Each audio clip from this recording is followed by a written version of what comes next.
Do you ever find yourself in a conflict at work, fighting over what's the right decision or what's the right course of action? Hi, I'm Dr. Leanne Davey, and I'm here with some tips and tricks to help you work your way through a task-based conflict at work. The first step in figuring out a conflict that's really centered on an issue or a decision is to figure out who owns that decision. It's amazing how much more effective we could be if we were clear on who's responsible for making the decision. If you're responsible for making the decision, I want you to think differently about the conflict that you're in. So first of all, you should be thinking about my job as the decision maker is to make sure I've heard as many options as possible. I've heard about the risks and any potential concerns of the different options I have. But as soon as I've got the information to make a good call, I need to shut off the discussion. If, on the other hand, you don't own the decision, well, then it's the exact opposite. Your job as a party to this deliberation is to make sure you're contributing that new information, as many options as possible, that you're spotting assumptions or risks in some of the different plans. But once you've done that, you don't own it. You need to let go of that rope.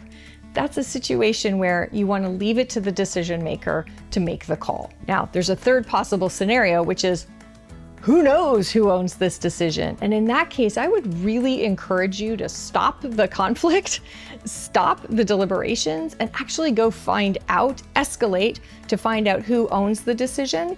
Because until you have a clear decision maker, then nobody gets to decide or arbitrate who's actually right and who gets to say. So it's a lot of wasted time, a lot of wasted energy, and probably you're eroding trust over something that can't actually work out well. So number one, most important thing you can do in a task-based conflict at work is figure out who owns the decision and click into the right approach depending on whether you do or you don't. Okay, what else can you do? If you're in a conflict, what you'll find is it's not facts and information and statistics and evidence that are beneath that fight. Those are just things that are conveniently thrown out to justify what you really want to do, what you feel is the right thing. And what you feel is the right thing comes from what you value, what you believe, and how you're motivated. So the second tip is to figure out, how do I find out all that stuff that's going on in someone's head,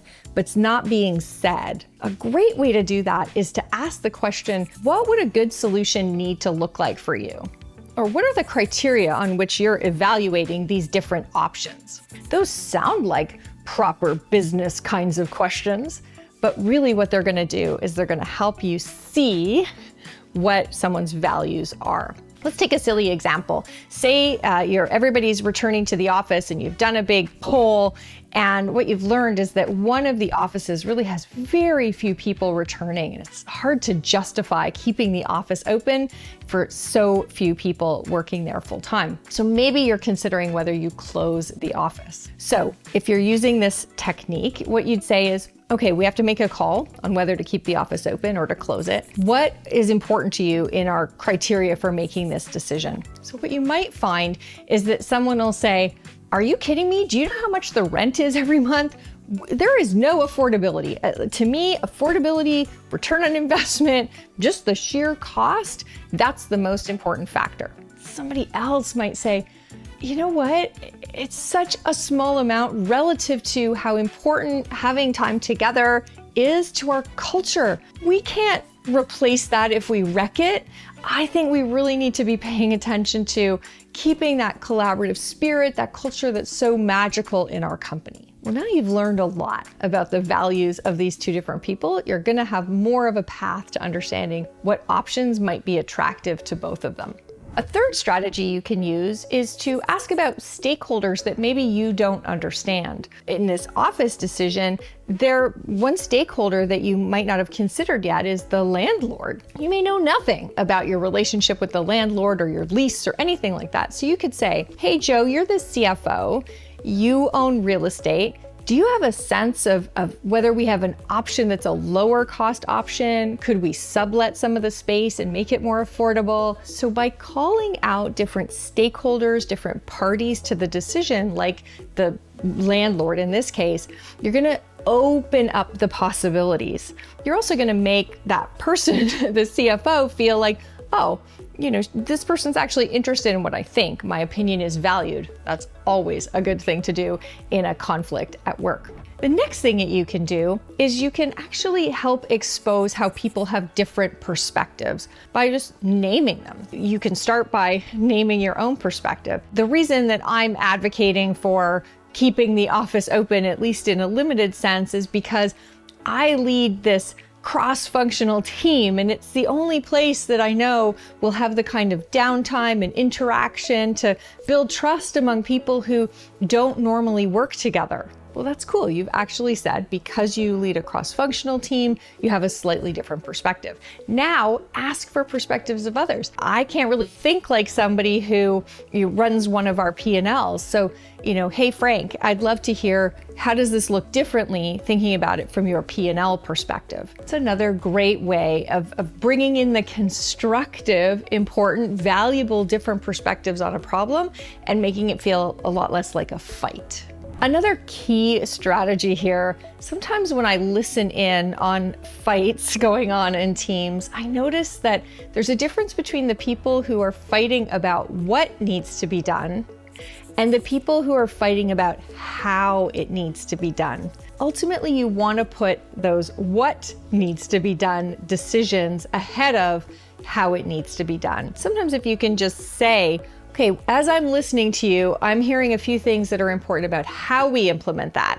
So if we're going to close the office, how much lead time we have, how we support people to set up good remote working spaces. I hear all of that. Let's make a call on, whether we keep the office open or close it first.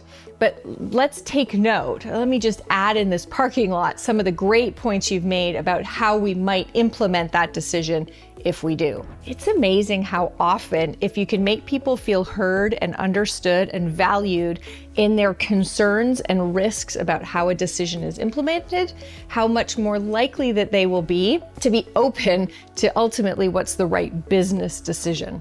That applies in just so many cases. So helping to separate out, here's what we need to decide, and here's how we could implement that decision in a way that's consistent with all of our values. This is a great place to call back to the criteria you talked about earlier. Maybe what it is we need to make the decision based on affordability, but then we need to come back to Hannah's point about culture and how we keep that culture going and in how we implement the decision. Is that possible? Does it make sense that we can kind of separate out what we decide versus how we implement it?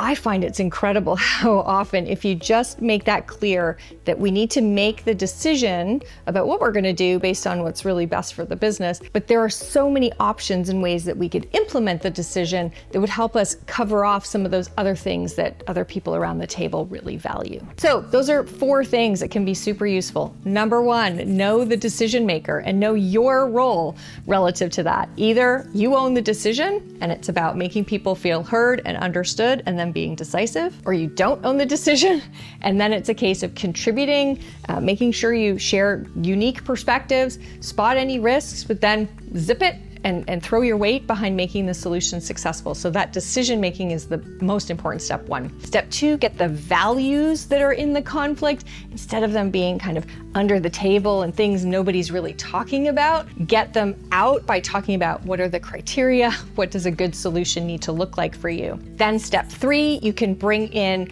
different perspectives, different stakeholders. You can bring a lot more options to the table, a lot more understanding, validation of one another's different views. And then finally, making sure that you're separating the difference between what decision you need to make and how you implement that decision. If you work through those techniques, you're going to find it feels a lot less like this tug of war back and forth. There's a lot more oxygen in the conversation. It's a lot more like problem solving and a lot less like fighting. That's it for me. I'm Dr. Leanne Davey, here to help you get the team that you deserve.